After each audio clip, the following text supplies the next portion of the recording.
হঠাৎ করে মেয়ে বায়না করলো, মা আমি কেক খাবো, তাও আবার চকলেট কেক। হ্যালো গাইস, আসসালামু আলাইকুম। সবার কি অবস্থা?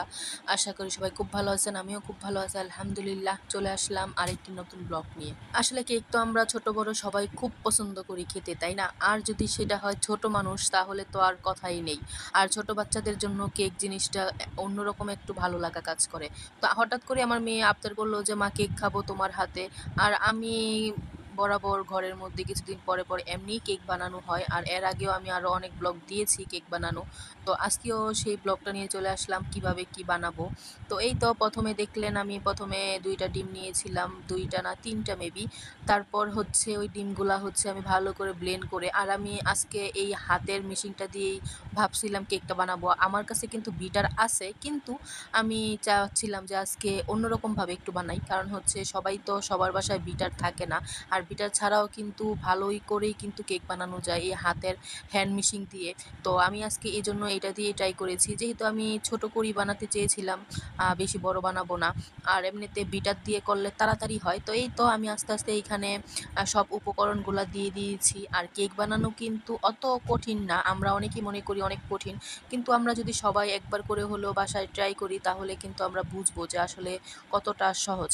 আর আমি মনে করি বাজার থেকে কোনো কিছু না কিনে বাড়িতে যদি সেটা বারবার ট্রাই করে, হোক একটু খারাপ হোক তাতে কি, তাহলেও তো আমি আমার মন মতো করে বানাতে পারছি, বা আমি আমার ভালো করে মানে অথেন্টিক মানে কি দিচ্ছি না দিচ্ছি আমি ততটুকু জানি, তাই না? কিন্তু বাজারে আসলে ওরা কিভাবে বানানো হয় বা ওরা কিভাবে বানিয়ে থাকে, আমি আসলে আমার এই ব্যাপারে একটুও মানে আমার ভালো লাগে না।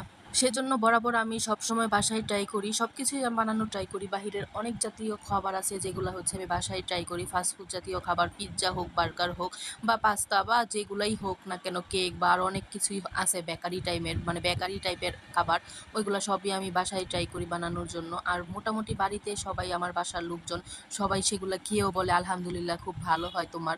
আর এটাই তো শুকরিয়া, তাই না? যে আমি একটা জিনিস পরিশ্রম করে বানালাম, সেটা কেমন হয়েছে সেটা যদি বাড়ির মানুষ পছন্দ করে, তাহলেই তো মনে শান্তি লাগে সেই জিনিসটা করে।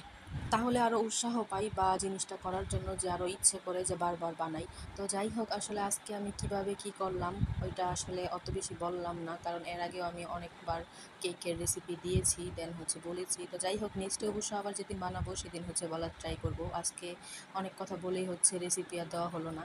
তো অবশেষে হচ্ছে আমার কেক হয়ে গিয়েছে। দেখেন আমি কেকটা এখন হচ্ছে আমি অবশ্য আমি আগে হচ্ছে আমি চুলার মধ্যেই ট্রাই করতাম বা চুলার মধ্যেই বানাইতাম, কিন্তু এখন হচ্ছে ওভেন আনা হয়েছে বাসায়। তো ওভেনের মধ্যে দিয়েছিলাম 180 দিয়ে হচ্ছে 30 মিনিট নাকি 35 মিনিট দিয়েছিলাম প্রথমের টাইম, কিন্তু হয়নি। তারপর আবার 20 মিনিটের মতো টাইম দিয়েছিলাম, তারপর আবার হয়েছে। তো এই তো দেখেন আমি এটা কাটতেছি, আর চাকু দিয়েও কাটবো। কাটার পরে ভিতরে দেখবেন কতটা সফট হয়েছে, কতটা সুন্দর হয়েছে, একদম পুরো বাজারের চকলেট কালার যেটা হয় ওরকম। এখন আমার ঘরের মধ্যে উপরে যে বাজারে আরও অনেক কিছু দেয় সেগুলো নাই, যদি থাকতো দিতাম, দিলে আরও সুন্দর হতো। তো যাই হোক, কেমন হলো কেকটা অবশ্যই কমেন্ট করে জানাবেন। আজ এই পর্যন্তই, আল্লাহ হাফেজ।